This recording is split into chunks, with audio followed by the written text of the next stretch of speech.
जय हिंद प्यारे बच्चों। स्वागत है आपका आपके अपने परिवार भारतवर्ष क्लासेस में। तो प्यारे बच्चों 25 नवंबर 2023 को क्लास 8 का विज्ञान और इंग्लिश का वीकली टेस्ट लिया जाएगा और इस वीडियो में हम लोग करने वाले हैं विज्ञान के most important very very very important question. तो जल्दी से इस वीडियो को लाइक कर देंगे, अपने दोस्तों को शेयर कर देंगे। चलिए बच्चे स्टार्ट करते हैं वेरी वेरी इंपॉर्टेंट क्वेश्चन। प्यारे बच्चों आप सभी जानते हो कि इसके साथ आप सभी के फाइनल एग्जाम में अब ज़्यादा दिन नहीं है और इसी के लिए भारतवर्ष क्लासेस आप सभी के लिए चैप्टर वाइज MCQ प्रोवाइड कर रहा है, जिसमें मैंने अभी क्लास 6 यहाँ पे साइंस के most important most MCQ provide कर रही है बच्चा। चैप्टर 6 तक हो गया। आप सभी उन वीडियोस को ज़रूर देखिए, आपको बहुत ज़्यादा फायदा होगा। चलिए स्टार्ट करते हैं वीकली टेस्ट के लिए मोस्ट इम्पोर्टेंट MCQ क्वेश्चन। तो पहला प्रश्न दिया गया है, जब एक ही किस्म के पौधे किसी स्थान पर नियमित रूप से बड़े पैमाने पर उगाए जाते हैं तो इसे क्या करते हैं। प्रश्न बड़ा इंपॉर्टेंट है बच्चा, ध्यान से पढ़ेंगे। जब एक ही किस्म के पौधे किसी स्थान पर नियमित रूप से बड़े पैमाने पर उगाए जाते हैं, विकल्प दे रखा है खेती, जुताई, फसल या इनमें से कोई नहीं। तो सही विकल्प यहाँ सी होगा, उसे हम फसल कहते हैं। ठीक है, सी विकल्प यहाँ आप सही करिएगा। दूसरा प्रश्न दे रखा है, मौसम के अनुसार फसलें कितनी प्रकार की होती है। 1, 2, 3 या 4। तो देखिए मौसम के अनुसार फसलें 3 प्रकार की होती है। पहला होता है खरीफ की फसल, दूसरा होता है रबी की फसल और तीसरा होता है जायद फसलें। ठीक है, जिसमें फल एवं सब्जियां शामिल होती है। तो यहाँ 3 प्रकार की फसलें होती है।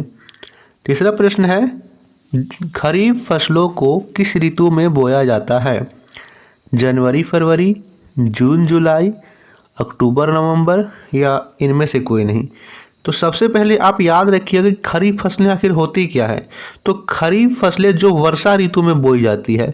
बरसात के दिनों में आप कौन कौन सी फसलें लगाते हो, तो बोलोगे कि सर बरसात के दिनों में हम धान बहुत लगाते हैं। इसके साथ हम लोग अपने अपने बाड़ी में मक्का लगाते हैं।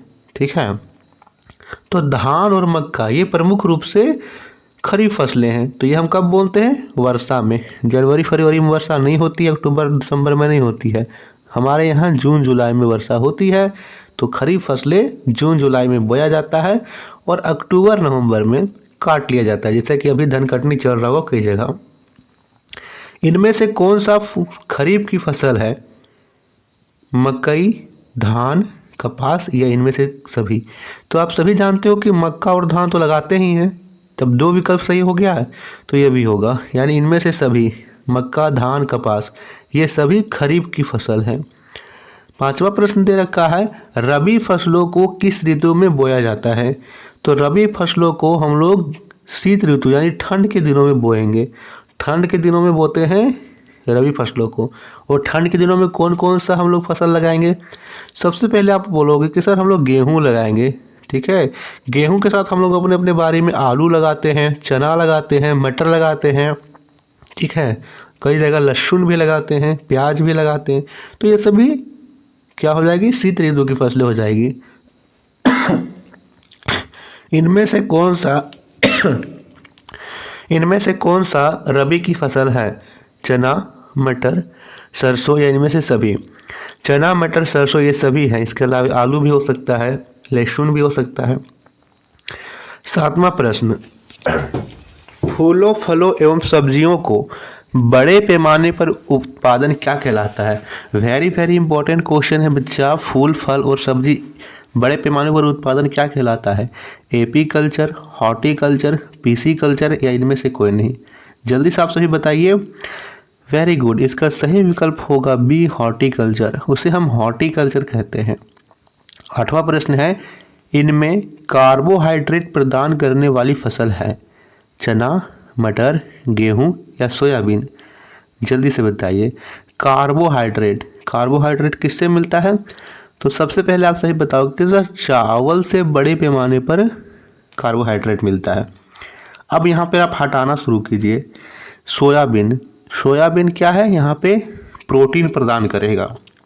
ठीक है, चना मटर, यहाँ पे चना मटर ये सभी तो दलहन फसलें हैं, गेहूं हो जाएगा। ठीक है, इनमें से कौन सी दलहन फसल नहीं है? चावल, चना, मसूर या मटर। देखिए चना, मटूर, मसूर तीनों से दाल बनता है, लेकिन चावल से तो दाल नहीं बनता, इसे हम लोग दाल नहीं पका सकते हैं। यानी देखिए ये तीनों से दाल प्राप्त क्यों होता है? क्योंकि इसके बीज को आप तोड़ोगे तो ये दो भाग में बढ़ जाएगा। ठीक है, लेकिन चावल का बीज को हम लोग तोड़ते नहीं हैं, इसीलिए दलहन फसल नहीं है। 10वां प्रश्न है, इनमें से कौन सी वसा प्रदान करने वाली फसल है? चावल, मूंगफली, गेहूं या इनमें से कोई नहीं।